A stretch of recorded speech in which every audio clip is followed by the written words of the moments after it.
E agora começa mais um A Bíblia e a Ciência, com o Dr. Marcos Eberlin. Um podcast onde um cientista usa a Bíblia para interpretar a ciência e a ciência para referendar grandes verdades bíblicas. Olá, pessoal. Bem-vindos a mais um podcast, A Bíblia e a Ciência. Este podcast que ousa anunciar que é a Bíblia que tem autoridade sobre a ciência. E não a ciência sobre a Bíblia. É a Bíblia que descreve bem o universo, a vida. É a Bíblia que dá a receita certa de como fomos formados, como o universo foi formado. Porque ele falou e tudo se fez. Ele ordenou e de pronto tudo foi criado. É a Bíblia que traz o relato da testemunha ocular da criação do universo. Deus estava lá, obviamente. Foi Deus que fez todas as coisas. E ele que inspirou a palavra para que relatasse corretamente as nossas origens. Maldito o homem, portanto, que confia no homem nas suas teorias de origem do universo, da vida, da Terra, da Lua, aquele astro que colide com a Terra, arranca um monte de rocha incandescente e cria a Lua. Maldito o homem que confia nessas teorias. Por quê? Porque ele ordenou e a Lua se formou. Ele chamou a existência, o homem, a vida, o universo, do nada. Haja universo e houve universo. Ele, dos elementos da Terra, formou o homem. O pó da Terra são os elementos da Terra. E esse podcast tem anunciado essa grande verdade, que é a Bíblia que tem autoridade sobre a ciência, e não o contrário. Se a ciência elaborar uma teoria que se contrapõe à palavra de Deus, o que você deve fazer? Fique com a palavra de Deus. Por quê? Porque a experiência tem mostrado que a Bíblia sempre ganha os embates com a ciência. Uma verdade científica revelada pela Bíblia é uma verdade absoluta, incontestável, porque é a verdade revelada pela verdade. Deus, que conhece todas as coisas, que criou todas as coisas, que revelou essa grande verdade, o que conhece todos os mistérios da natureza, o que estabeleceu as leis. O homem, sim, pode expandir esse conhecimento, claro, fomos feitos à imagem e semelhança de Deus. Mas quando um conhecimento que o homem obtém na sua pouca percepção do universo e da vida, de como as coisas funcionam, nossa capacidade limitada de entender como tudo funciona, quando elaboramos uma teoria e vamos na palavra de Deus e vemos que essa teoria contradiz a palavra de Deus, já podemos descartar essa teoria, como Darwin deveria ter feito com a sua teoria. Olha, contra a Bíblia, Darwin, ela estaria errada, e como percebemos hoje que de fato está. E nesse podcast, o podcast 117, estamos numa grande série. A natureza ecoa a Deus. E essa grande série é baseada num versículo sensacional da palavra de Deus, que se encontra em Jó 12, de 7 a 9. O versículo diz assim: pergunte, porém, aos animais, e eles o ensinarão, ou às aves do céu, e elas lhe contarão. Fale com a terra, e ela o instruirá, desde que os peixes do mar o informem. Quem de todos eles ignora que a mão do Senhor fez tudo isso? Esse versículo é sensacional, porque nos ensina como devemos nos comportar em busca de conhecimento.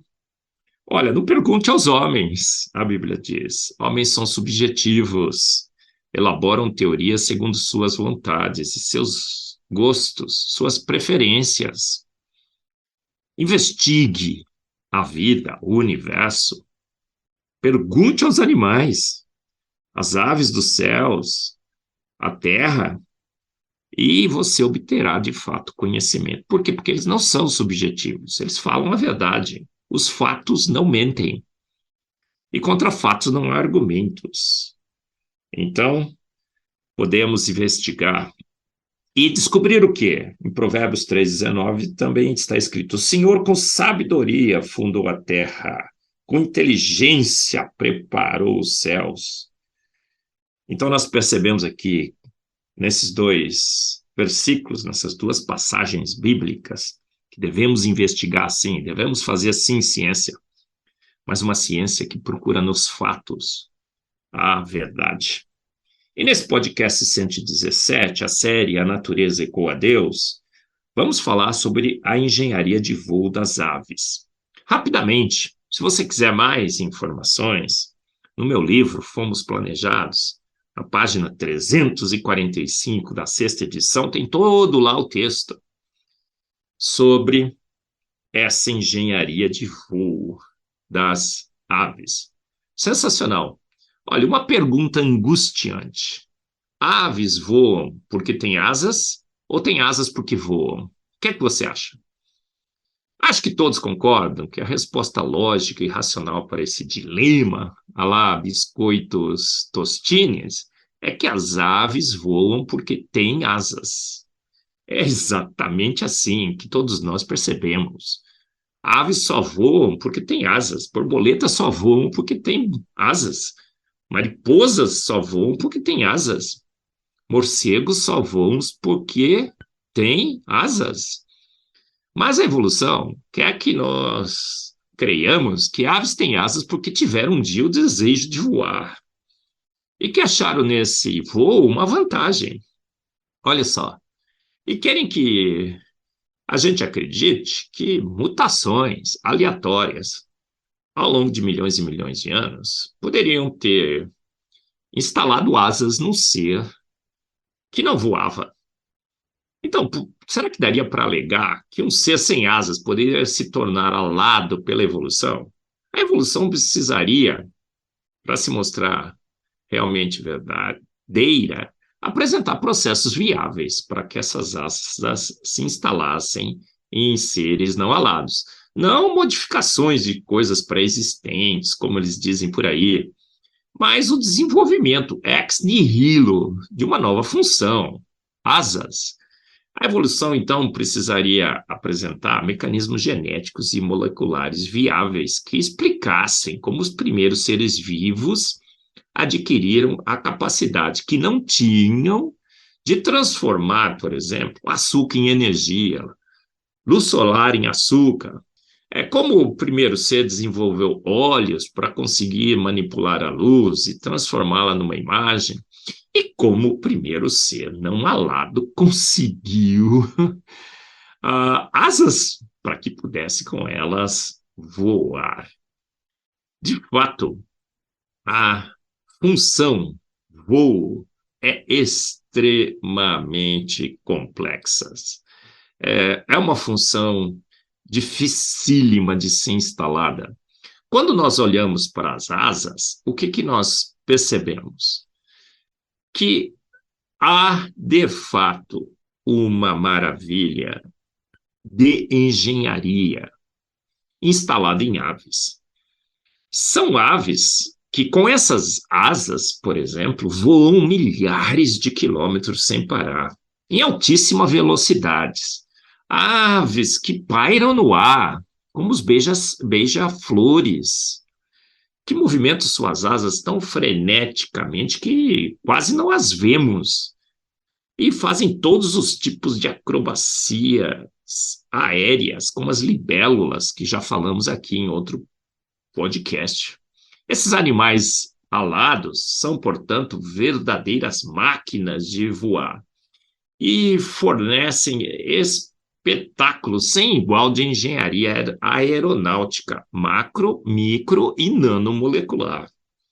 Inclusive, quase tudo que usamos hoje em aviões aprendemos com as aves, do voar ao pousar. Sem contar todo esse emaranhado de modificações necessárias no nível molecular, que seria necessário para transformar macroscopicamente um ser sem asas em um ser alado, como um réptil em uma ave. São vários e vários processos. Olha, são tantos processos. Você teria que reinventar a estrutura óssea, reinventar a estrutura respiratória. você precisaria reinventar a estrutura molecular e criar um sistema de lubrificação, reposicionar o centro de gravidade. Todas essas situações, processos extremamente complexos precisariam ser feitos para transformar um ser não alado num ser alado. Portanto, a Bíblia, de novo, tem razão. Pergunte às aves com as suas asas e você perceberá claramente que nenhum deles ignora que a mão do Senhor fez tudo isso. Aves voam porque têm asas. E têm asas porque um ser de extrema inteligência os fez com asas, voando desde o início. Mais uma grande verdade científica da palavra de Deus. Você ouviu mais um A Bíblia e a Ciência, com o Dr. Marcos Eberlin, um podcast onde a Bíblia e a ciência bem interpretados concordam plenamente. Conheça mais acessando agora o Instagram do Dr. Marcos Eberlin, instagram.com/Marcos Eberlin, e a Coval Press, www.covalpress.com. Se você deseja ouvir os demais episódios, acesse agora a nossa plataforma www.rede316.com.br e conheça mais.